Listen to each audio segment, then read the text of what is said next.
Homer. The Iliad Book 15. Back through jutting stakes and across the trench they fled, and hordes were cut down at the Argives' hands. The rest, only after they reached the chariots, stood fast, blanched with fear, whipped in desperate flight. That moment, Zeus awoke on the heights of Ida, stretched out by Hera, queen of the golden throne. He leapt to his feet. He saw the Trojans and Achaeans, one side routed, the other harrying them in panic, Achaeans attacking, and god Poseidon led the way. And Zeus saw Hector sprawled on the battlefield, his comrades kneeling round him as he panted, struggling hard for breath, his senses stunned, vomiting blood. The man who'd struck him dour was not the weakest Argive. At the sight of Hector, the father of men and gods, filled with pity now, and shooting a terrible dark glance down at Hera, burst out at her.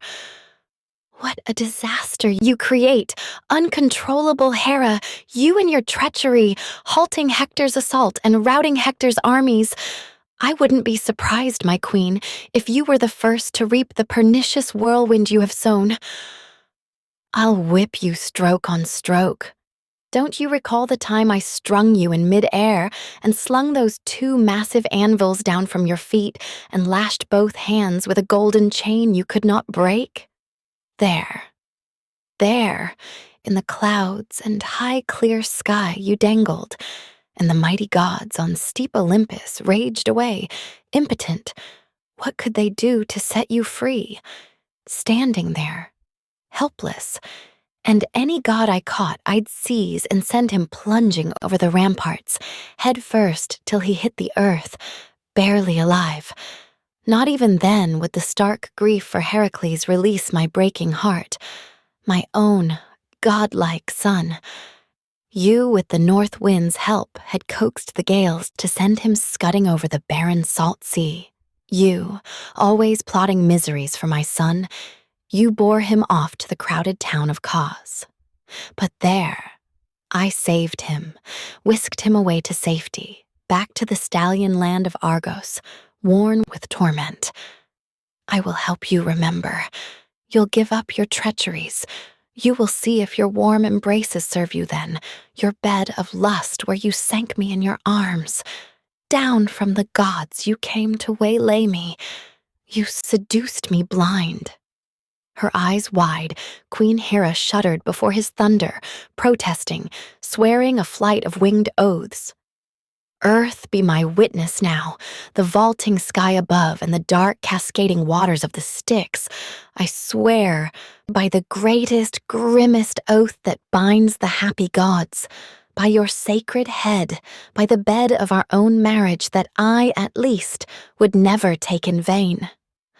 Never by will of mine did the god of earthquakes wreak havoc among the Trojan ranks, and Hector and surge to help their foes.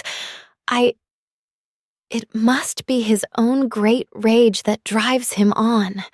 He pitied the sight of Argives pinned against their ships. Not I. Why, I'd be the first to counsel him to take your lead, Zeus, wherever you command, my king of the black cloud. A rousing appeal, and the father of men and gods looked down and smiled, and took command with a flight of winging orders. Excellent, Hera. Now, if in the years to come you will accord with me, my wide-eyed queen, throned with me in the gods' decisive sessions, then Poseidon, bent as he is to go his own way, must change at once and wrench his will to ours, to yours and mine united. So then, Hera, if you mean what you say, down to the last word, go back now to the deathless tribes of gods and summon Iris to come before my presence. Summon Apollo too, lord of the famous bow. Iris will fly to Achaea's bronze-armed troops and direct the god who shakes the earth to stop, to quit the war, and return to his own ocean halls. And let Apollo drive Prince Hector back to battle, breathe power back in his lungs, make him forget the pains that rack his heart. Let him whip the Achaeans in headlong panic rout and roll them back once more, tumbling back on the oar-swept ships of Peleus' son Achilles. And he, He will launch his comrade Patroclus into action, and glorious Hector will cut him down with a spear in front of Troy, once Patroclus has slaughtered whole battalions of strong young fighting men, and among them all, my shining son Sarpedon. But then, enraged for Patroclus, brilliant Achilles will bring Prince Hector down. And then, from that day on, I'll turn the tide of war. Back the fighting goes, no stopping it, ever, all the way till Achaean armies seize the beetling heights of Troy through Athena's grand design. But till that hour I will never cease my anger, nor will I permit a single immortal god to save the Argive forces, not till Achilles' prayer has been fulfilled. So I vowed at first. I bowed my head in assent that day the goddess Thetis clutched my knees, begging me to exalt Achilles' scourge of cities. And the white-armed goddess Hera obeyed at once. Clearing Ida's peaks, she soared for sheer Olympus, quick as a thought goes flashing through a man who's traveled the world. Ah, to be there, or there, as his mind swarms with journeys, fresh desires. So quick in her eager flight flew noble Hera now, and scaling steep Olympus went among the gods, the immortal powers thronging Zeus's halls. They all sprang to their feet at sight of Hera, lifting cups to greet her, crowding round the queen. But she passed the rest, and took a cup from Themis, flushed with beauty, who ran to meet her first, and hailed her now with winged words of welcome. "Hera, what brings you back? You look so harried." "Oh, I know it. The son of Cronus has terrified you, your everlasting husband." "Please, Themis," the white-armed goddess Hera answered firmly. "Don't ask me to go through that ordeal again. You know his rage yourself. So rigid, unrelenting. But you keep on presiding over the gods, Themis, the feasting in the halls. You'll hear it all, and with you all the immortals. What a chain of disasters Zeus brings to light. Nothing to lift all spirits alike, I warn you. Not among men, not among gods, if one's still left who warms to feasts, his heart at peace, these days." With those bleak words, Queen Hera took her seat. The gods looked grim throughout the halls of Zeus. She smiled, with her lips only, her forehead furrowed over her dark brows as her anguish rose, and she addressed them all. "What fools we are, storming against Zeus. We're mad. And still we engage him, trying to block his way with a word or show of force. But there he sits, off and away, with never a care or qualm for us, claiming that he among the deathless gods on high is first in strength and power, none in the world his rival. So each of you here must take what blows he sends. Why, Ares, I gather, has just received his share. His son is dead in battle, his dearest son, Ascalaphus. Doesn't invincible Ares claim to be his father?" Fighting words, and Ares pounded his sturdy thighs with the flats of both hands and let loose in grief. "Now, you gods of Olympus, who could blame me now if I descend on Achaea's ships to avenge my son, my butchered son? Even if fate will crush me, striking me down with the thunderbolt of Zeus, sprawled in the blood and dust with dead men's corpses." With that, he called his henchmen, Rout and Terror, to yoke his team as the god strapped on his shining gear. And now some greater disaster might have come from Zeus, some wrath, some harsher rage to break the gods on high. If Pallas Athena, fearing the worst for all immortals, had not leapt from her throne, bolted through the gates, torn the helmet off his head, the shield from his back, and snatching the brazen spear from his burly grip, propped it against a pillar and dressed the war god down in all his fury. "Maniac, out of your senses. You're ruined. What are your ears for, Ares? Can't you hear the truth? Your wits are gone. Where's your respect for others? Can't you grasp what the white-armed goddess tells us? And she's just returned from Olympian Zeus just now. What's your pleasure? To fill your own cup of pain, then slink back to Olympus, whipped and fuming forced? You're planting the seeds of endless trouble for us all. He will leave those men in a flash.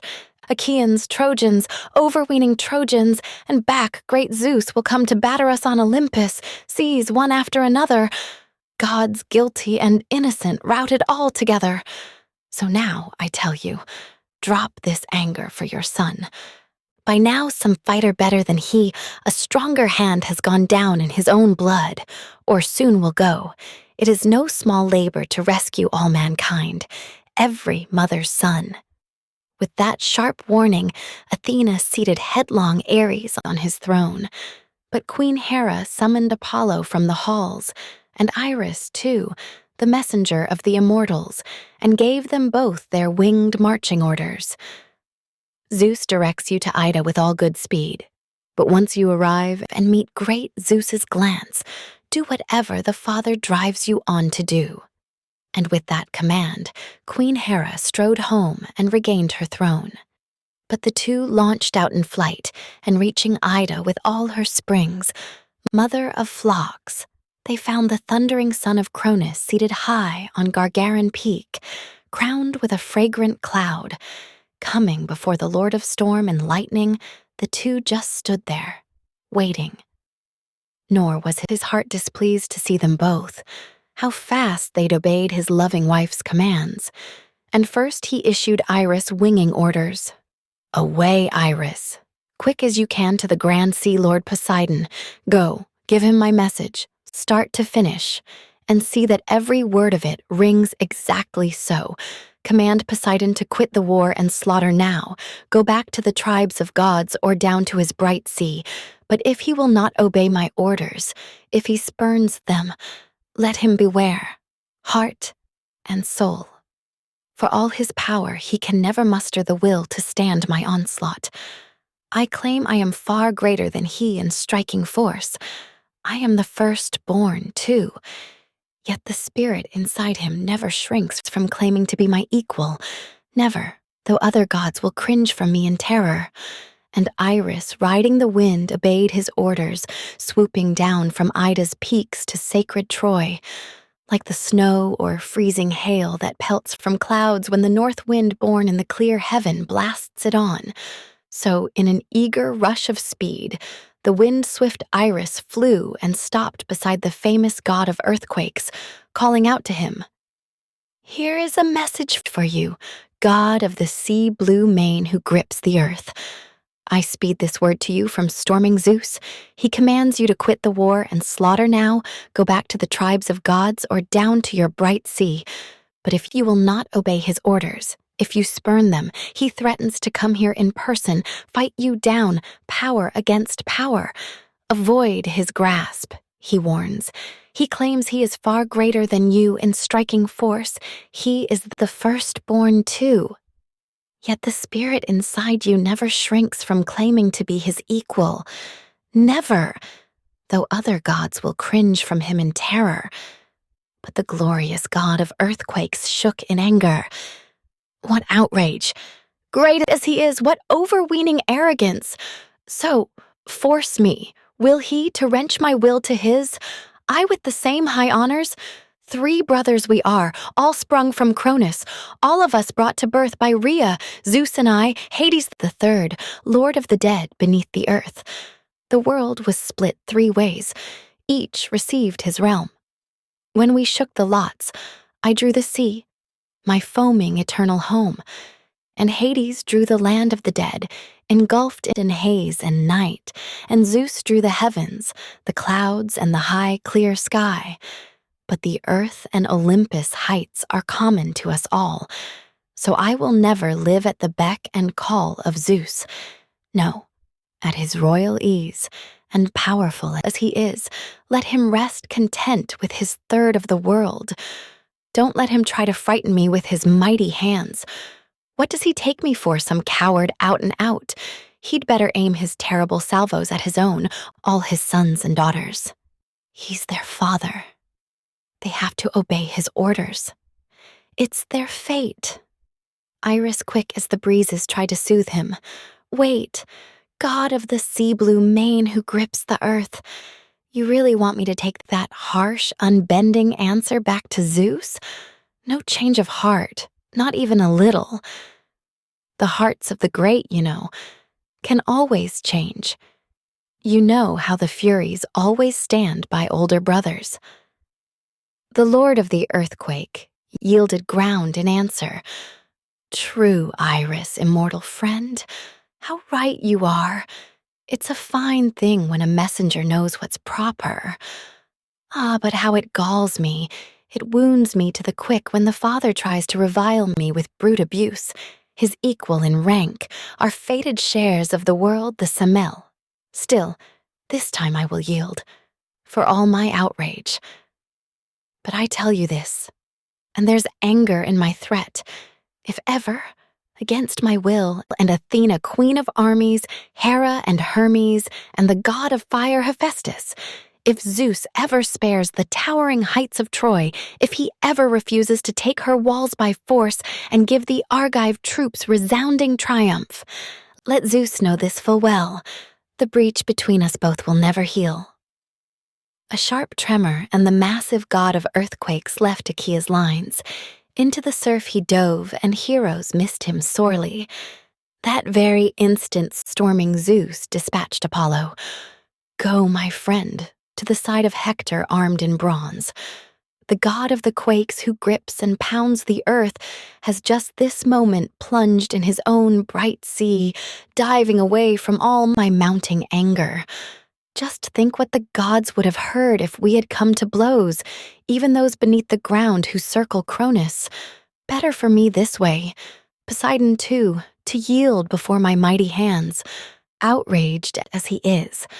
Not without sweat would we have called it quits, but now, take up in your hands my storm cloud shield, its dark tassels flying, shake it over the Argives, stampede their heroes in panic, archer of the sky. But make this glorious Hector your main concern, rouse his breakneck courage till, racing in terror, the Argives reach the fleet and the Hellespont in rout.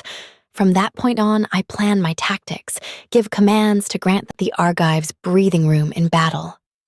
Apollo did not neglect the father's orders. Down from Ida's peaks he swooped like a hawk, the killer of doves, the fastest thing on wings. He found Prince Hector, the son of wise King Priam, sitting up now, sprawled on the ground no longer, just regaining his strength, just beginning to recognize his comrades round about him. His heavy sweating, his hard breathing stopped the moment the will of storming Zeus revived him. Apollo the archer stood beside him, taunting. "Hector, son of Priam, why so far from your troops? Sitting here half dead, some troubles come your way?" Hector struggled for words, his helmet flashing. "Who are you, my lord? Who of the high gods, to probe me face to face? Haven't you heard? I was killing his friends against the ships when the lord of the war cry Ajax struck me down with a boulder square across my chest. He took the fight right out of me. I can tell you. I thought for certain I'd go to join the dead, descend to the house of death this very day. I thought I'd breathed my last. But Lord Apollo, the distant deadly archer, reassured him. Courage! Look what a strong support the son of Cronus speeds from Ida to take your side and shield you. I am Phoebus Apollo, lord of the golden sword. I who saved you before, and along with you your towering city too. So up now, Hector, command your drivers here and all their hundreds to lash their plunging teams at the hollow ships, and I'll surge on ahead, clearing the whole way for the team's assault. I'll bend the Argives back. That breathed tremendous strength in the famous captain, as a stallion full-fed at the manger, stalled too long, breaking free of his tether gallops down the plain, out for his favorite plunge in a river's cool currents, thundering in his pride. His head flung back, his mane streaming over his shoulders, sure and sleek in his glory, knees racing him onto the fields and stallion haunts he loves. So Hector hurtled on, his legs driving, his knees pumping, spurring his reinsmen once he heard the god's command. And the Argives wheeled and gave ground quickly. Think how dogs and huntsmen off in the wilds rush some antlered stag or skittish mountain goat, but a rocky gorge or shadowed forest gives him shelter. They see it's not their lot to bring that quarry down.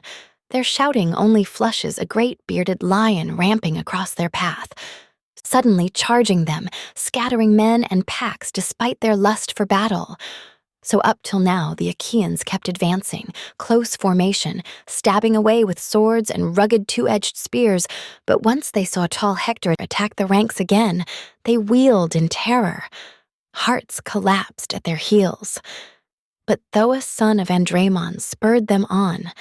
Aetolia's best by far, skilled with the spear, superb at cut and thrust, and few Achaeans could put him down in debate when the young men vie and struggle over points.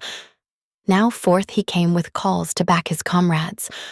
Look, a genuine miracle right before my eyes.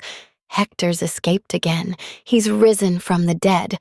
And just as each of us hoped with all his heart, he'd dropped and died at the hands of giant Ajax. But again, some god swoops down and saves this Hector. And hasn't he wiped enough of us out already?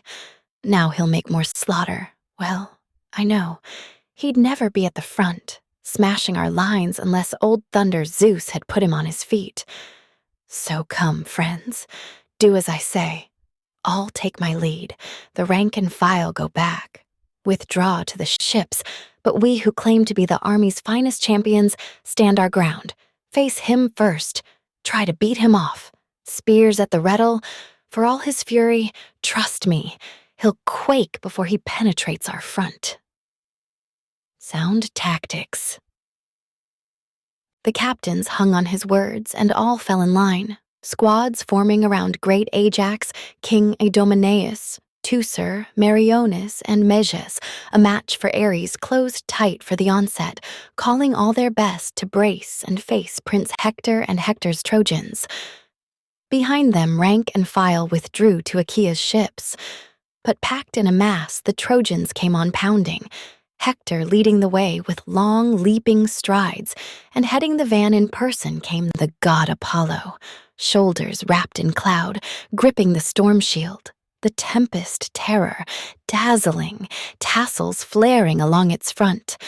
The bronze-smith god of fire gave it to Zeus to bear and strike fear in men, and Apollo gripped it now, locked in his two fists as he led the Trojans on. But packed in a mass, the Argives stood their ground, deafening cries of battle breaking from both sides as whipping arrows leapt away from bowstrings. Showers of spears raining from daring, hardy arms went deep into soldiers' bodies quick to fight, but showers of others, cut short halfway before they could graze glistening skin, stuck in the ground, still lusting to sink in flesh.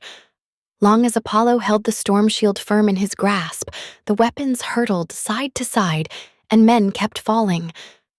But once he looked the fast Achaean drivers square in the eyes, shook the shield, and loosed an enormous battle cry himself. Apollo stunned the high courage in all their chests. They lost their grip, forgot their fighting fury. Routed like herds of cattle or big flocks of sheep when two wild beasts stampede them away in terror, suddenly pouncing down in their midst pitch darkness, the shepherd off and gone. So the defenseless Argives panicked, routed. Apollo hurled fear in their hearts and handed Hector and all his Trojans in starry glory. There man killed man in the mad scatter of battle. Hector finished Stichius, finished Arcesilaus off, the one a chief of Boeotians armed in bronze, the other brave Menelaus' trusty comrade. Aeneas slaughtered Medon and Lassus outright, Medon the bastard son of royal King Oileus, little Ajax's brother. But Medon lived in Phyllis, banished from native land. He'd killed a kinsman dear to Oileus's wife, his stepmother Areopis. But Lassus became a captain of Athens' troops, Sphelus's son he was called, and Bucolus's grandson. Polydamas killed Megistaeus. Polides cut down Echius first in the onset. Dashing Agenor cut down Clonius. And Paris lanced Diocus deep below the shoulder, ran him through from behind as he fled the front, and the bronze spear came jutting out his chest, while the Trojans tore the war gear off the bodies. Argives clambered back in a tangled mass, scrambling back through the sharp stakes and deep pit of the trench, fleeing left and right, forced inside the rampart. So Hector commanded his Trojans, sounding out, "Now storm the ships! Drop those bloody spoils! Any straggler I catch hanging back from the fleet, right here on the spot, I'll put that man to death. No kin, no women commit his corpse to the flames. The dogs will tear his flesh before our walls."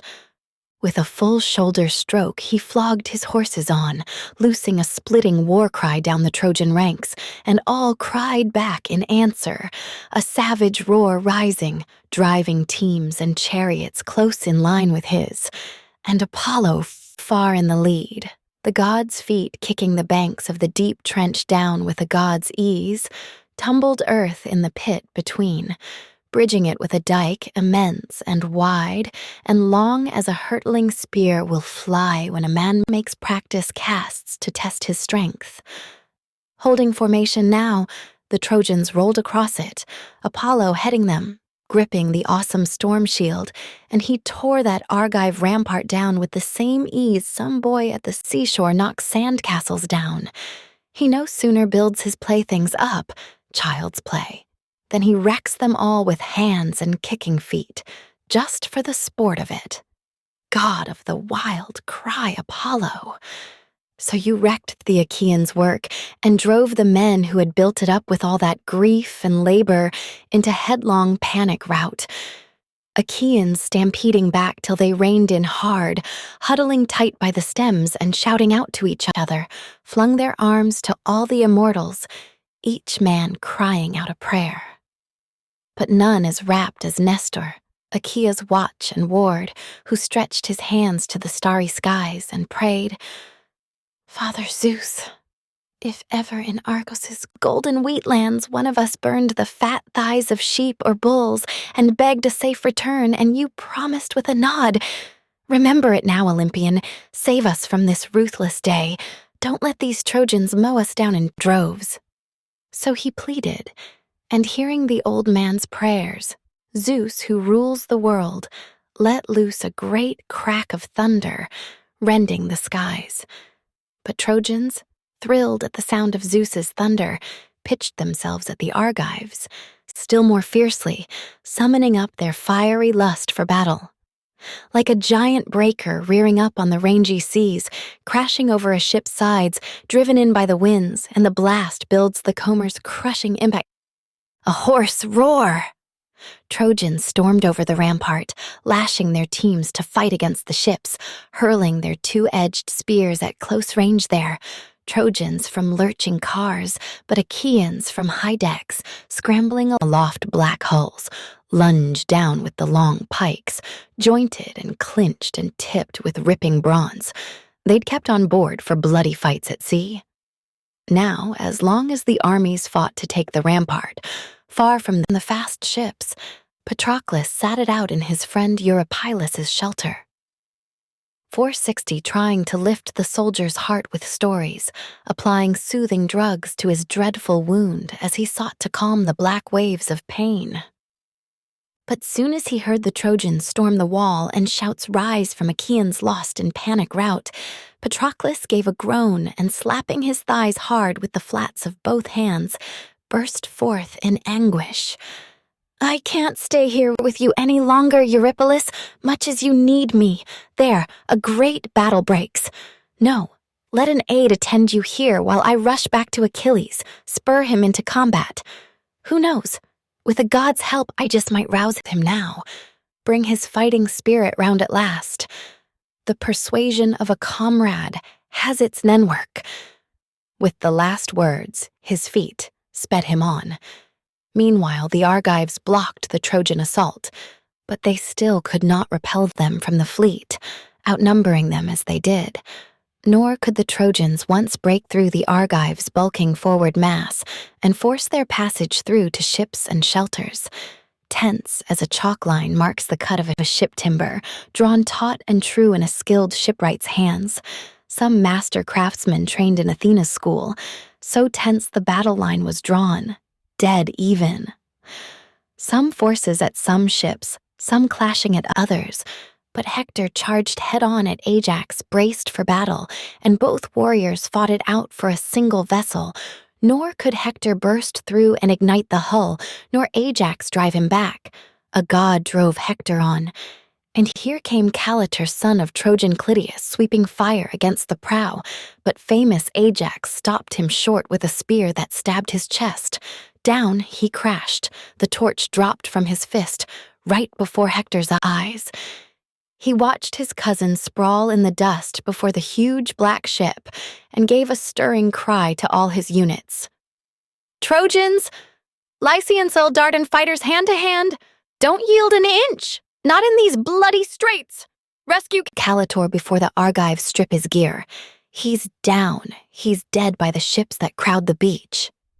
As he raised that cry, he flung his spear at Ajax, but the glinting metal missed, and he hit Master's son, Lycophron. Ajax' friend-in-arms, Cythera bomb, yet he lived with Ajax once he'd killed a man on Cythera's holy shores. Hector killed him now with whetted bronze, cleaving his skull above the ear as he stood by Ajax. Down off the ship's stem he dropped, his back slamming the ground, his limbs slack in death, and Ajax shuddered, calling out to his brother. "Teucer, my friend, our trusted comrade's dead, Master's son who came our way from Cythera. We lived in our halls together, prized the man as we prize our beloved parents. Hector's killed him. Hurry, where are your arrows fletched with death? Where is the bow that god Apollo gave you?" Teucer took the challenge, rushed to his side, and reflex bow in hand and quiver bristling shafts, he loosed a splattering burst against the Trojans. He picked off Clytus, Pisanor's shining son, the charioteer to noble Panthous' son Polydamas, wrestling the reins, struggling to head his horses straight for the point where most battalions panicked. Eager to please Prince Hector and all his Trojans, Clytus raced on, but his death came even faster. No one could save him now, strain as they did. A sudden arrow jabbed him behind the neck, pierced him with pain, and out the car he hurtled, horses rearing in terror, empty chariot clattering off. But their master Polydamas marked the kill at once, ran and planted himself across the horses' path, and handed them on to Proteion's son Astinus, shouting strict commands. "Watch my every move! Keep the team close by!" Then veering away himself, back again to grapple frontline troops.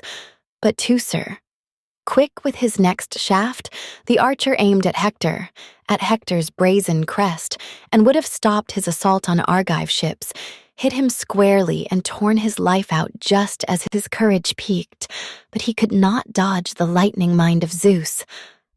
Standing guard over Hector, Zeus tore the glory right from Teucer's grasp. He snapped the twisted cord on his handsome bow just as the archer drew it taut against his man, and the weighted bronze shaft skittered off to the side. The bow dropped from his hand, and Teucer shuddered, calling out to his brother, "Oh, what luck! Look, some power cuts us out of the fighting, foils our plans." He's knocked the bow from my grip, snapped the string, the fresh gut I tied to the weapon just at dawn to launch the showers of arrows I'd let fly. "Too bad, my friend," said Ajax. "Leave them there, that bow and spill of arrows down on the ground. A god with a grudge against us wrecks them all. Take up a long spear, shield on your shoulder, go for the Trojans, urge your troops to battle. Maybe they've whipped us here, but not without a fight will they take our benched ships. Call up the joy of war." At that, his brother dropped his bow in a shelter, slung a shield on his shoulder. 4 plies thick over his powerful head, he set a well-forged helmet, the horsehair crest atop it, tossing, bristling terror. And taking a rugged spear shaft tipped with whetted bronze, the archer went on the run to stand by Ajax's side. But Hector, seeing Teucer's arrows in disarray, let fly a resounding shout to all his units. "Trojans! Lycians, Dardan fighters hand to hand! Fight like men, my friends! Call up your battle fury! Make for the hollow ships!" I see with my own eyes how Zeus has blocked their finest archers' arrows. Easy to see what help Zeus lends to mortals, either to those he gives surpassing glory, or those he saps and wastes, refuses to defend, just as he wastes the Argives' power but backs us now. So fight by the ships, all together, and that comrade who meets his death and destiny, speared or stabbed, let him die. He dies fighting for fatherland. No dishonor there. He'll leave behind him wife and sons unscathed, his house and estate unharmed, once these Argives sail for home, the fatherland they love. That was his cry, as Hector put fresh fighting spirit in each man. But Ajax fired the troops on his side too. Shame, you Argives, all or nothing now. Die or live and drive defeat from the ships. You want this flashing Hector to take the fleet, then each man walk the waves to regain his native land? Can't you hear him calling his armies on full force? This Hector, wild to gut our hulls with fire? He's not inviting them to a dance, believe me. He commands them into battle. No better tactics now than to fight them hand to hand with all our fury. Quick, better to live or die once and for all than die by inches, slowly crushed to death. Helpless against the hulls in the bloody press, by far inferior men. And that was Ajax's cry as the giant put fresh fighting spirit in each man. But Hector cut down Schedius now, Paramedes' son, a Phocian chieftain, and Ajax killed Laodamas, captain of infantry, Antenor's splendid son, and Polydamas killed Cyllenian Otus outright, Meges' friend, one of the proud Epeans' leaders. Meges saw him drop. He lunged at Polydamas fast, but he ducked and veered away, and Meges missed him. Apollo was not about to let him fall at the front, not Panthouse's son. But Meges did hit Croesmus, stabbed him square in the chest with a thrusting lance, and down he crashed, with Meges tearing the armor off his back as the Trojan Dolops lunged at him, a crack spearman. Laomedon's grandson, Lampus's big and brawny son, the strongest he sired, the best trained for assault. Dolops quickly went for Meges at close range. He speared his bulging shield, but the solid breastplate warded off the blow with both plates fitted tight to bind his body. The gear his father brought from Ephyra once. The Selais banks where his host, the Lord Euphedes, gave him that sturdy bronze to wear in battle, to beat off the bloody attacks of desperate men, and now it saved his son's young flesh from death. So Meges chopped at the crown of Dolops's bronze helmet, split its spiny ridge with a sharp cleaving spear, and sheared away its bristling horsehair crest. Down in the dust, the war gear tumbled, all still glistening bright in its fresh purple dye, but the man stood his ground, still rearing to fight, his hopes still soaring for triumph. But now Menelaus, Atrides out for blood, moved in to fight for Meges, spear poised in his grip in from the blind side, and struck from behind the Trojan's shoulder so hard the spear came jutting out through his chest in all its fury, and Dolops reeled and sank, face down on the ground. The two men swarmed over him, ripping the armor off his back as Hector called his kinsmen on, all his kinsmen, but marked out Hicetaon's son, the strong Melanippus, railing first at him. He used to graze his shambling herds in Percote, long ago when the enemy's forces stood far off, but once the rolling ships of Achaea swept ashore. Home, he came to Troy where he shone among the Trojans, living close to Priam, who prized him like his sons. But Hector rebuked him now, shouting out his name. "Melanippus, how can we take things lying down this way? No qualm in your heart for this? Your cousin's dead. Can't you see how they're clawing over Dolops's armor? Follow me now. No more standing back. No fighting these Argives at a distance. Kill them hand to hand. Now before they topple towering Ilium down, all our people slaughtered. So with a shout, he surged ahead, and his gallant cohort followed. But great Telamonian Ajax spurred his Argives on. Be men, my friends. Discipline fill your hearts. Dread what comrades say of you here in bloody combat. When men dread that, more men come through alive. When soldiers break and run, goodbye glory, goodbye all defenses. Up in arms as they were to shield themselves, they took his word to heart, and round the ships they raised a wall of bronze. But against them, Zeus impelled the Trojan ranks as Menelaus, lord of the war cry, urged Antilochus. None of the younger troops, Antilochus. None is faster of foot than you or tougher in combat. Why not leap right in and lay some Trojan out? Menelaus withdrew as he drove Antilochus on. Out of the front he sprang, glaring left and right, and hurled his spear, a glinting brazen streak, and the Trojans scattered, cringing before his shaft. No wasted shot. Antilochus hit Hecaton's son, impetuous Melanippus, sweeping into battle, slashed him across the chest beside the nipple.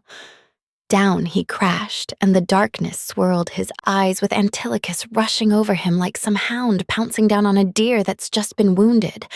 Leaping out of its lair, a hunter speared it, a lethal hit that's loosed its springy limbs. So staunch Antilochus leapt at you, Melanippus, stripping away your gear. But Hector marked it now, and straight through the ruck he charged Antilochus hard. Quick as that fighter was, he could not hold his ground. Not there. He turned tail and broke like a rogue beast that's done some serious damage, mauled a dog to death, or a herdsman tending flocks, and takes to his heels before the gangs of men can group and go against him. So Antilochus turned and ran as a savage cry went up, and Hector and all his Trojans showered deadly shafts in hot pursuit, but he wheeled and stood his ground when he reached his thronging cohorts. Now, to the ships. Now, like a pride of man-eating lions, the Trojan forces stormed the fleet, fulfilling Zeus's strict commands as Zeus kept building their fury higher, stunned the Argives' spirit, and wrenched away their glory, lashing Trojans on.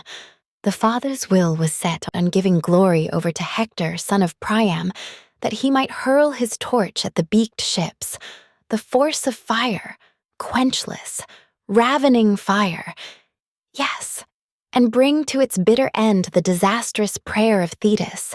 For that alone he waited, the god who rules the world, to see with his own eyes the first Achaean ship go up in a blaze of flames.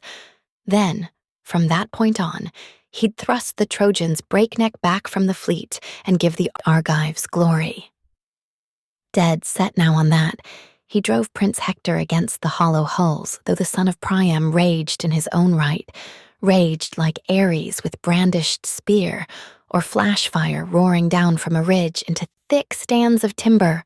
The foam flecked his mouth, and his eyes shot flame, glaring under his shaggy brows, and round his head his helmet shook and clashed, a terrific, wild din. Hector on the attack, and high in the clear sky Zeus himself defended his champion. Hector alone he prized and glorified among hordes of men, for Hector's life would be cut short so soon. Why, even now Athena was speeding the fatal day when he would fall to the power of great Achilles.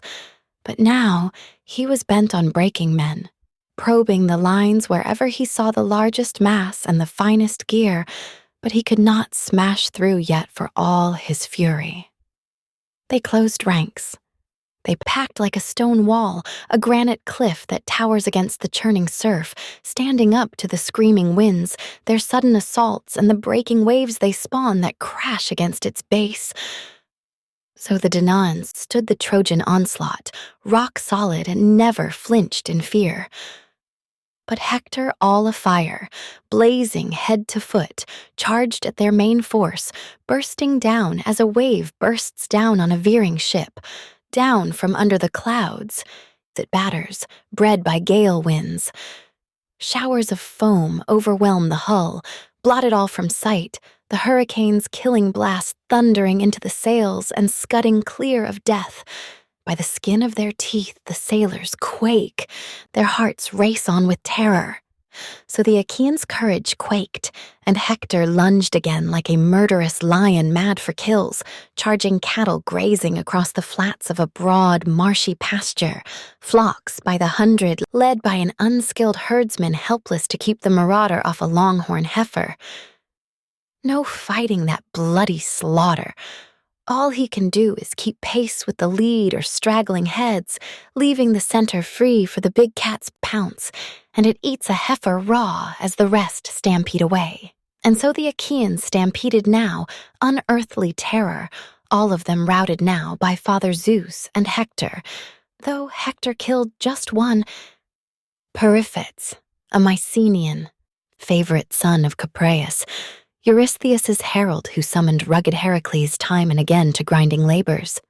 Capreus, yes, that worthless father who sired a better son, better at every skill, primed for speed and war, and his wits outstripped the best in all Mycenae, but all of it went now to build Prince Hector's glory.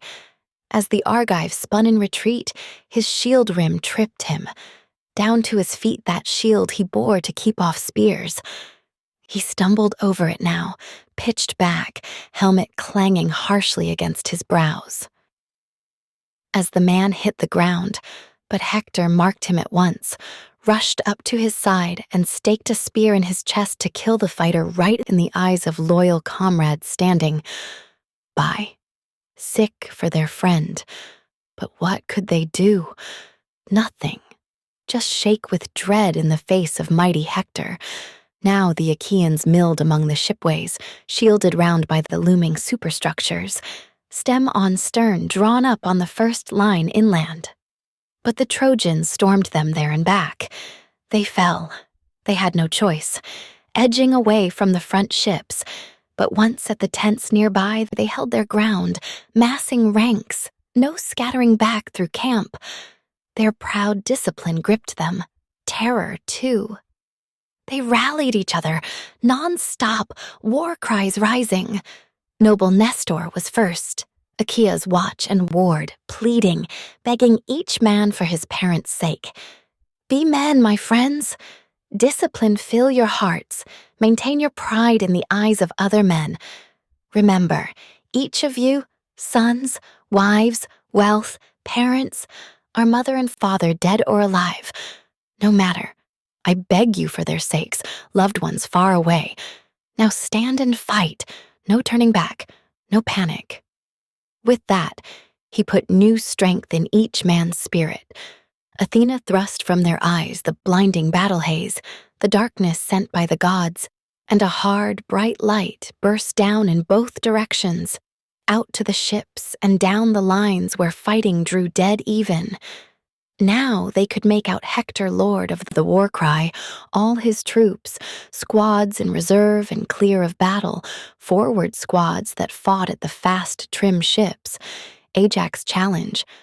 How could it please his courage still to hang back now where other Achaeans held the rear? No more.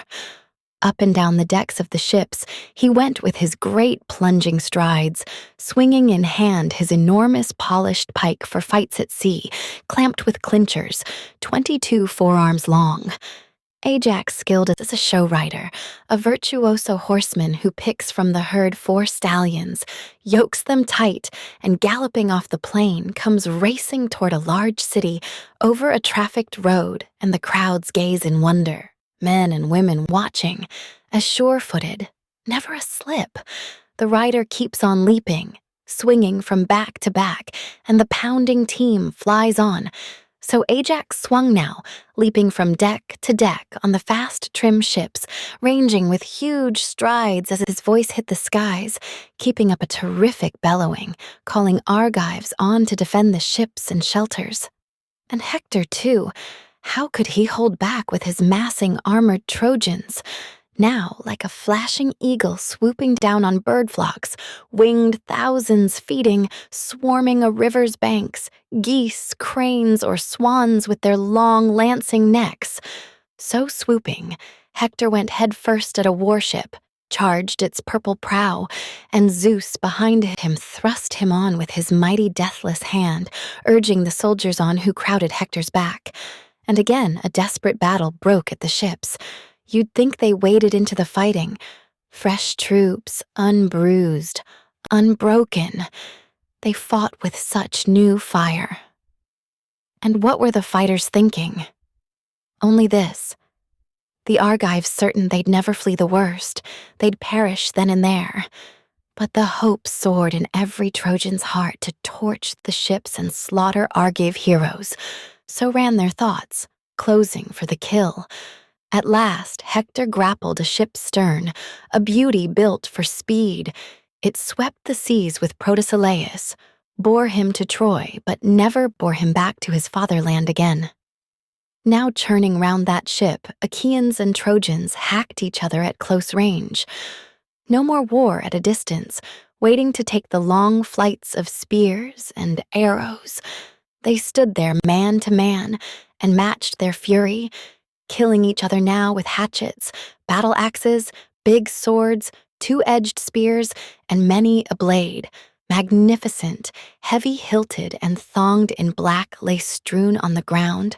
Some dropped from hands, some fell as the fighters' shoulder straps were cut, and the earth ran black with blood, and Hector held fast. He never let go of the high stem. He hugged its horn, arms locked in a death grip, crying out to Trojans, "Bring fire! Up with the war cries, all together!" Now Zeus hands us a day worth all the rest. Today we seize these ships. They stormed ashore against the will of the gods. They came here freighted with years of pain for us, and all thanks to our city elders. What cowards!